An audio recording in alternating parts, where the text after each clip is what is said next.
Excuse me, do you know where room 302 is? Did you just freeze in fear because you weren't sure what to say? Never fear. Today, I'm here to help you. Let's talk about it.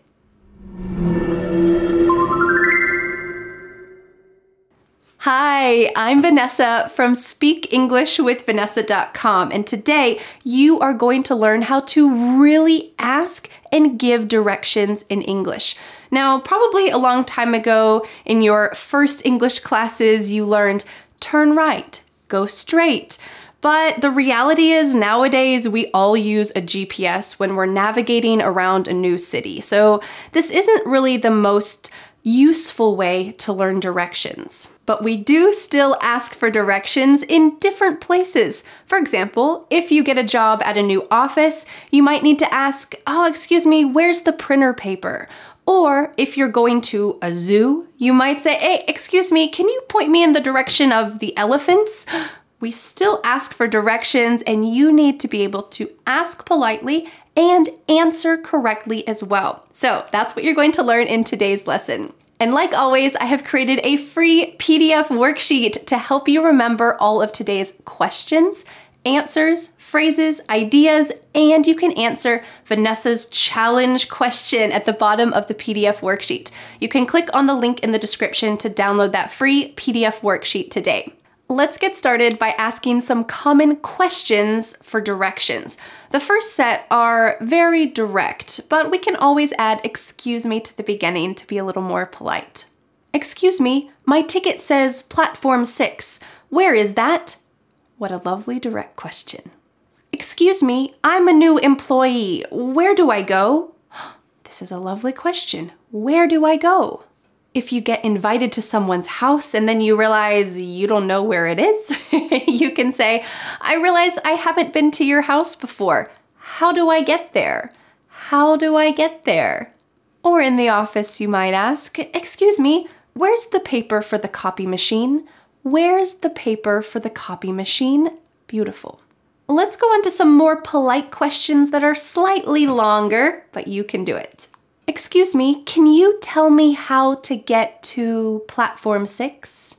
Can you tell me how to get to platform 6? Excuse me, where can I find the toilet paper? Excuse me, where can I find the toilet paper? If it's the year 2020, the answer is nowhere. Excuse me, I'm looking for Dr. Smith's office. Excuse me, I'm trying to find Dr. Smith's office. Now, this looks like a statement, but really, when you're approaching someone else, it is perceived as a question. So if you came up to me and said, excuse me, I'm looking for Dr. Smith's office, I would know, oh, you're lost. You can't find his office. And I might say, all right, it's right over there. Excuse me, can you help me find my classroom? I'm lost. Can you help me find my classroom? And our last question is a little bit long, but it's quite common. Excuse me, can you point me in the direction of the exit? Can you point me in the direction of the exit? So here you're not asking them to go there with you and to show you exactly where it is. You just want them to point, hey, it's generally over that way. Can you point me in the direction of the exit? You might even ask this at the grocery store too, if you don't want the employee to have to stop what they're doing and then go all the way with you to show you where the breakfast cereal is. You might just say, excuse me, can you point me in the direction of the breakfast cereal? This is a great question to ask. Now that we've talked about some common questions for asking for directions, let's talk about giving directions, giving an answer. Now, these might be things that you need to understand because someone will tell them to you and you need to remember them so you can find your way. Or someone might be asking you, hey, how do I get there? And you need to know how to respond. We're going to be taking a look at a couple common situations where we still ask for directions. The first one is inside a building, specifically in a school. What if someone asked you this question? Excuse me, where's room 302? Excuse me, where's room 302?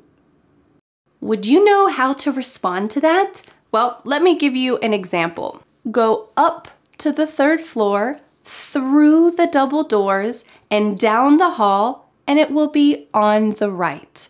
Here we use a lot of prepositions. Go up to the third floor, through the double doors, down the hall. This is a fixed expression that we often use. Down the hall. It's not exactly going downhill, but it doesn't matter. Down the hall, and it will be on the right. Or maybe it will be on the left. Great. The next place where we often ask for directions is in a grocery store. What if someone asked you this question? Would you know what to say?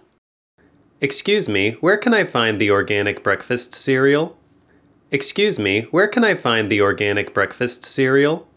Well, if you work at that grocery store, you could say the organic breakfast cereal is over on aisle 3, near the canned fruit on the top shelf. Here again, we are using wonderful prepositions in context. It's over on aisle 3, near the canned fruit, on the top shelf. If you'd like to learn more grocery store vocabulary, you can check out this video I made where I walked around an American grocery store and talked about everything that I saw and tried to give you a lot of common vocabulary, phrases, cultural tips, and everything that you need to know about an American grocery store. Let's go to our next scenario. Let's imagine that you're visiting a new city and you're staying with a host and you'd like to ask the host some advice. What if you asked this question? Can you help me find a good coffee shop? Can you help me find a good coffee shop? Well, first of all, great question. Congratulations on asking a good question. The next thing is you would need to understand the answer. And someone might say to you, head down the street. Oh, does this sound familiar? It sounds similar to down the hall, right? It's a very similar expression. Head down the street a couple blocks. You can't miss it. I hate it when people say that because usually you miss it, right? But this is a common verb, to head somewhere. It means you and your head are going in that direction. Head down the street a couple blocks. This is usually for kind of defined streets, but you know what? We use this generally too. Maybe you pass 1 street or 2 street or 3 streets. This is a couple blocks. This is a very American term. Head down the street a couple blocks. You can't miss it. Let's take a look at our next situation, which is in the zoo. We recently went to the zoo and our kids were asking us nonstop the whole time, where's this? How can we see this? When are we gonna see this? So if you find yourself at a zoo, you might be asking a question like this. Can you point me in the direction of the elephants? Can you point me in the direction of the elephants? And I can answer you by saying, to get to the elephants, you need to go through the primate exhibit, turn left at the reptile house, and loop around the safari exhibit. Oh, we've got lovely prepositions. Through the primate house, so you gotta open the doors, go through the primate house, and then you need to turn left at the reptile house and loop around. So this is imagining that there is probably like a sidewalk that goes around the safari. Loop around the safari, and then over there, that's where you're gonna see the elephants. Next, let's look at asking for directions in a park. What if I asked you this question? Would you know how to respond to me? Do you know where the park bathroom is? Do you know where the park bathroom is? All right, it might be an urgent situation, so you need to know exactly how to give the right directions. You might say, you need to follow the path around the park, past the splash pad, and the bathrooms are right next to the merry-go-round. This is a common expression we often use, right next to. We're not talking about right and left, we're talking about immediately next to the merry-go-round. So when someone says, I'm right next to my car, it doesn't mean they're on the right side of their car, it just means they're immediately beside their car. So we could say, you need to follow the path around, go past the splash pad. We often use this expression. You're gonna need to pass some things. Go past the splash pad, and the bathrooms are right next to the merry-go-round. Good luck. Let's take a look at the next scenario, which is at a concert or a sporting event or at a theater where you have a ticket that has a specific seat saved for you, but the area is just too big, you can't find it. So you need to ask someone for directions. You might ask a really polite question like this. Excuse me, could you help me find my seat? Excuse me, could you help me find my seat? The person who's working there might say, all right, let me take a look at your ticket. Your ticket says, okay, you are in section 105, row 12, seats J and K. Okay, so to get to section 105, you need to go up the ramp to 105, then go up the stairs to row 12, and then go about midway across the row and you'll find seats J and K. Whew, this is going to be tough to find. We have some great expressions. Up the ramp, up the stairs, and midway over. Midway over means about in the middle of the row. You're going to find seats J and K, and that will be where you need to go.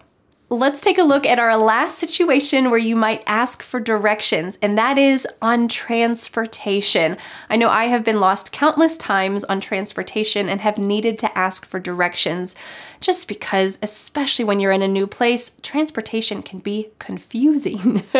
So you might need to ask a very polite question, something like this. Excuse me, can you help me find where to go? Excuse me, can you help me find where to go?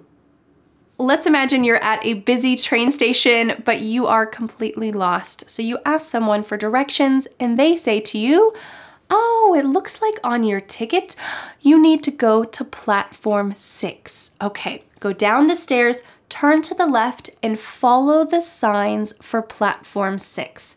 This is a common phrase that we often use. Look for the signs for platform 6, or follow the signs for platform 6.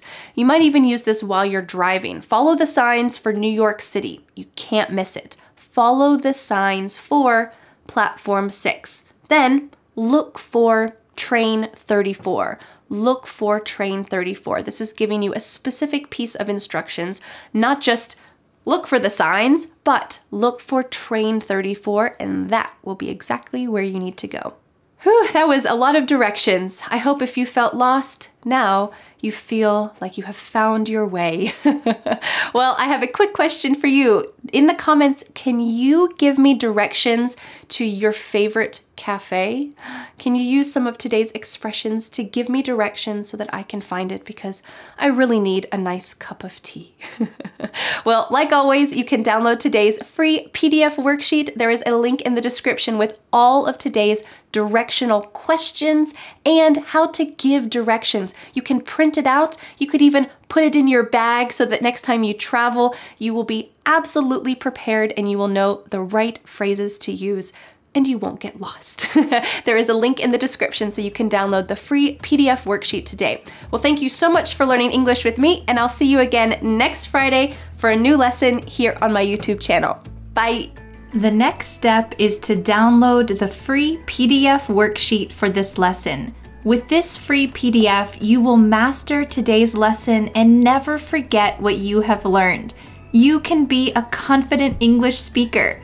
Don't forget to subscribe to my YouTube channel for a free English lesson every Friday. Bye!